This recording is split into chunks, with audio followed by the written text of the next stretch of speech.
Mengenai generative AI yang kita sepakat bahwa ini merupakan teknologi yang lebih tinggi dari cloud itu sendiri begitu ya, teknologi di atas teknologi. Mungkin boleh dijelaskan Pak Michael bagi pemirsa CNBC Indonesia sebenarnya penerapan dari generative AI dalam sistem cloud dan juga industri, terutama usaha UMKM begitu, seperti apa sih Pak? Iya, jadi kalau saya lihat generatif AI atau dulu kita sebutnya sebenarnya hanya AI ya, tapi kemudian berkembang menjadi generatif AI karena AI yang di-develop ini sudah mampu menghasilkan output entah itu gambar, video ataupun suara gitu ya dari inputan kalimat ataupun kata-kata yang kita sampaikan ke sistem gitu. Jadi sebenarnya paling sederhana generatif AI ini kita melihat aplikasinya sederhana dari sisi customer service. Dulu kita nggak ngelihat ada virtual chatbot misalnya atau virtual assistant. Nah, virtual assistant itu dulu kita bicara hanya menginput sesuatu, mereka memberikan rekomendasi atau memberikan jawaban. Saat ini generative AI udah sampai memberikan rekomendasi. Jadi tidak hanya merespon kata-kata dari kita, tapi juga merespon dengan rekomendasi. Nah, itu yang saya lihat pengembangannya menjadi luar biasa ya. Dan itu kita bisa bicara generative AI ini bertumbuh dari mana? Bertumbuh dari pengembangan data. Ini artinya makin bagus data yang kita sampaikan ke dalam sistem generative AI ini, maka makin cerdas dia. Nah, balik lagi ya, jadi makin bagus data kita, makin secure data kita, maka hasil outputnya jadi lebih cerdas. Si AI tadi ini, si generative AI. Nah, dari sisi pengembangan di Indonesia ya itu, selain dari chatbot, kita melihat dari customer service juga ada pengembangan ke sana. Dari sisi finansial kita melihat banyak sekali sebetulnya area-area di mana kita melakukan perbankan melakukan fraud detection, melakukan profiling credit analyst itu menggunakan konsep AI maupun generative AI. Apalagi di medical yang tadi saya sampaikan, medical lebih luas lagi. Mereka bisa membantu sebetulnya radiologis untuk melihat efek dari hasil foto imaging ataupun X-ray tadi.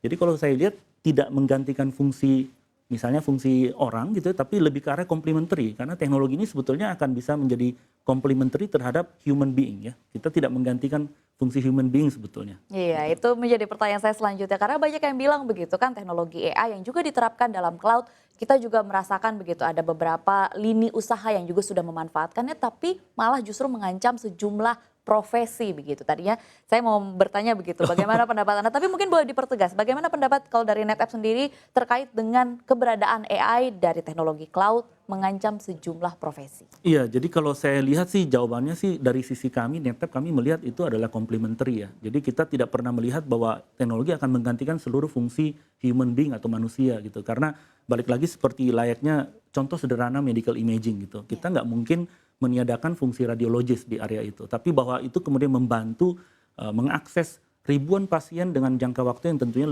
lebih cepat sehingga radiologis terbantukan dari sisi waktu itu iya, itu udah pasti membantu.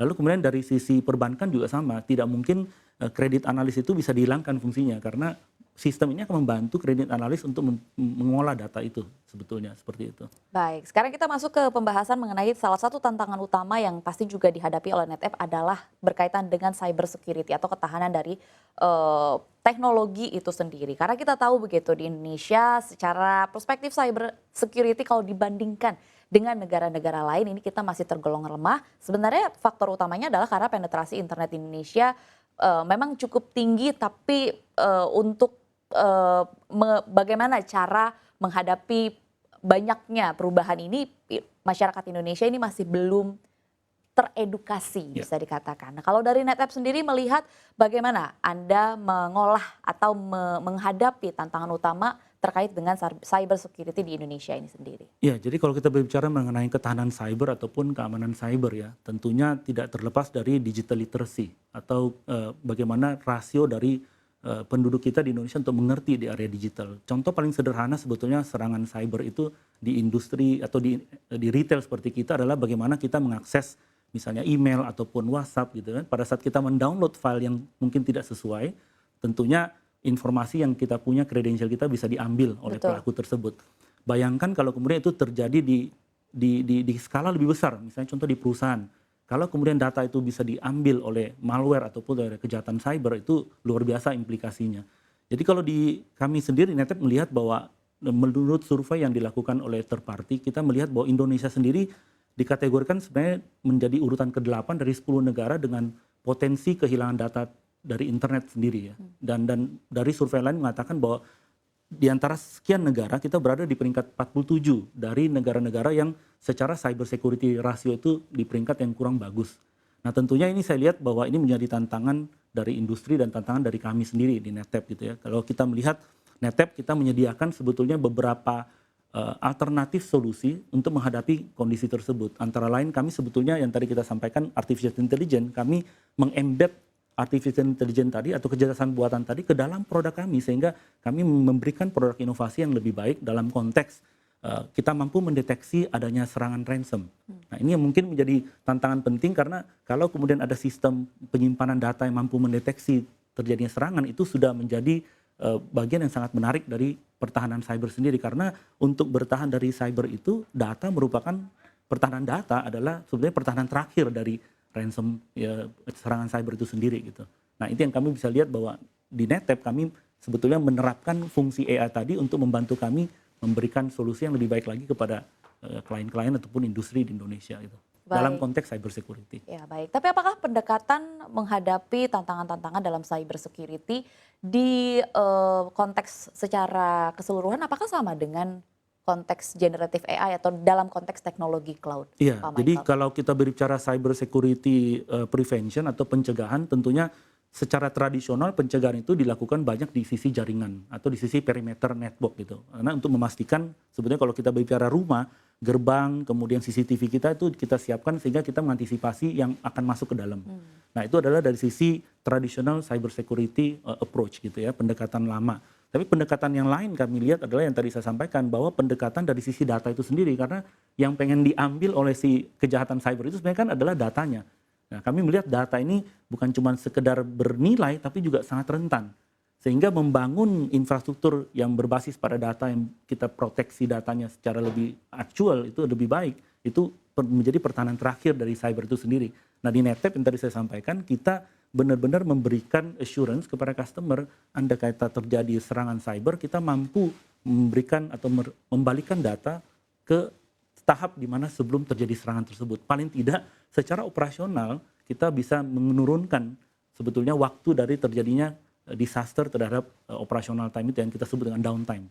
Dengan kita bisa mengembalikan data ke tahap sebelum terjadi kejadian itu tentunya akan memberikan banyak peluang bagi korporasi kami di Indonesia untuk bisa mengembalikan sistem operasional mereka ke waktu sebelum terjadi serangan. Oke, Kira-kira baik. seperti itu. Ya, yang menarik juga untuk dibahas begitu. Salah satu tantangan yang tadi di segmen sebelumnya Pak Michael sempat sebutkan adalah berkaitan dengan kualitas SDM di Betul. Indonesia. Kalau dari NetApp sendiri seperti apa sih Pak melihat apakah memang Indonesia bisa dikatakan belum siap dengan teknologi se-advance cloud dan juga generative AI dalam konteks menjadi tenaga kerja. Jadi tidak hanya menjadi pasar saja begitu ya. Harapannya kan kita bisa menjadi pelaku usahanya dari generative AI, industri yang baru ini. Kalau dari NetApp sendiri bagaimana tanggapannya Pak? Iya, jadi kalau kita berbicara negara dengan penduduk lebih dari 280 juta, tentu ini menjadi tugas buat baik itu pemerintah maupun kami di industri tentunya untuk bagaimana melakukan edukasi di sisi digital literacy ataupun security literacy gitu. Nah dari sisi skill set kami melihat bahwa memang dalam jangka waktu pendek perlu banyak pengembangan di sisi SDM. Nah kami tentunya di NetTap juga bekerja sama dengan ekosistem solusi, ekosistem bisnis partner kami untuk sebetulnya melakukan enablement, melakukan refreshment training kepada pelaku industri maupun kepada tentunya di area mahasiswa gitu. Nah kita melihat bahwa dengan proses yang kita lakukan secara terus-menerus, harapannya adalah literacy terhadap security ini sendiri akan lebih baik, skill set dari yang dibangun oleh penduduk di negara Indonesia juga bisa lebih baik. Kita percaya sebetulnya dalam 5-10 tahun ke depan kalau Mbak ngelihat nawacita dari pemerintah kita menjadi Indonesia emas di 2045 sebetulnya masih cukup panjang perjalanan kita tapi dari sisi resource saya melihat tidak ada kendala untuk mencapai ke arah sana sih. Oke baik, berarti kita sudah di the right track ya Pak Michael ya. Benar. Kalau melihat apa yang dilakukan oleh Benar pemerintah sekali. Indonesia. Nah kalau saya ingin bertanya kepada Pak Michael nih, perspektif Anda begitu melihat situasi saat ini, Indonesia masyarakatnya sangat banyak jumlahnya dengan sejumlah tantangan yang ada yang tadi Anda sudah sebutkan begitu. Kalau dalam jangka pendek dan juga dalam jangka panjang begitu, apakah memang Anda melihat evolusi dan juga pengaruh teknologi cloud AI dan juga manajemen data atau dari industri cloud secara general ini memang masih punya banyak potensi? Mengingat memang kita kan secara ekonomi digital di Indonesia cukup besar begitu potensinya. Jadi kalau dari sisi jangka panjang saya melihat bahwa jangka pendek dulu ya, jangka pendek saya melihat bahwa sudah pasti industri akan benar-benar ke arah pemanfaatan dari cloud itu sendiri. pemerintah sendiri sudah banyak memberikan regulasi yang lebih mudah dimudahkan ya untuk kemudian kita mengadopsi ke cloud. Tentunya dari sisi saya melihat korporasi juga akan lebih banyak mengembangkan karya multi cloud ya atau beberapa cloud di running gitu. Lalu kemudian dari sisi AI, saya juga melihat sebenarnya dari sisi industri memang beberapa bisnis itu lagi melihat bagaimana mereka mendapatkan business case dari pemanfaatan generative AI ini. Kalau untuk saat ini mungkin lebih banyak ke area chatbot misalnya atau virtual assistant. Tapi di area perbankan ya itu sudah mulai banyak pengembangan di area sebetulnya fraud detection dan lain-lain. Nah, untuk jangka panjang, saya melihat bahwa sudah pasti kompleksitas akan muncul pada saat kita berbicara adopsi teknologi yang lebih masif. Lalu kemudian tantangan dari sisi pemerintah untuk kita sama-sama mengedukasi masyarakat kita. Ya tentunya juga dari sisi infrastruktur kita melihat pembangunan digital di Indonesia tidak cuma hanya di masyarakat digital, tapi juga di infrastruktur digital dan juga bahkan ekonomi digital sebetulnya.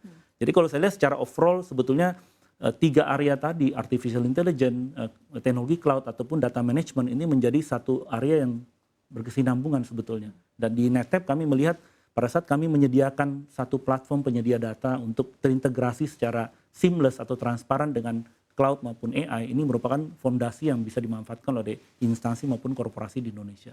Oke, baik. Ini akan menjadi pertanyaan saya yang terakhir buat Pak Michael, mengingat memang saat ini kan kita sedang ada dalam periode estafet pemerintahan Betul. begitu yang tadi juga sudah beberapa kali disinggung oleh Pak Michael. Tapi sebenarnya kalau dari NetApp sendiri sebagai perusahaan cloud data management sebenarnya mengharapkan kebijakan atau mungkin narasi seperti apa sih dari pemerintah untuk mendukung industri cloud di Indonesia? Ya, jadi kalau dari saya kami melihat bahwa pemerintah sebetulnya dalam beberapa tahun terakhir sudah memberikan perhatian yang lebih dari sisi transformasi digital ataupun penerapan teknologi di Indonesia. Ya. Ya, kalau kita berbicara bahkan dengan adanya COVID sebetulnya banyak sekali yang diakselerasi kan. Yes. Kita nggak pernah melihat bahwa ternyata education kita bisa dilakukan secara hybrid. Betul. Kemudian bekerja juga ternyata secara hybrid. Bahkan berobat pun dilakukan secara hybrid. Jadi memang dalam 5 tahun terakhir saya melihat pribadi bahwa banyak pengembangan dan penetrasi yang dilakukan oleh pemerintah sebetulnya untuk mendorong pertumbuhan ini. Nah tentunya kita harapkan dengan perubahan transisi ke pemerintahan baru, fokusnya tetap sama, harapan kami dari sisi pelaku industri bahwa pemerintah tetap memberikan perhatian lebih terhadap teknologi informasi karena untuk mengembangkan ekonomi digital dari 5% kontribusi GDP terhadap 18% kontribusi GDP di 2030, kita yakin bahwa teknologi informasi memegang peranan yang sangat penting.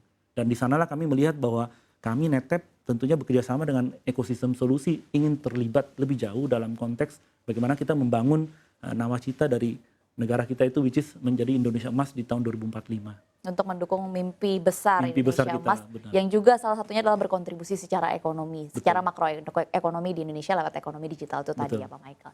Baik.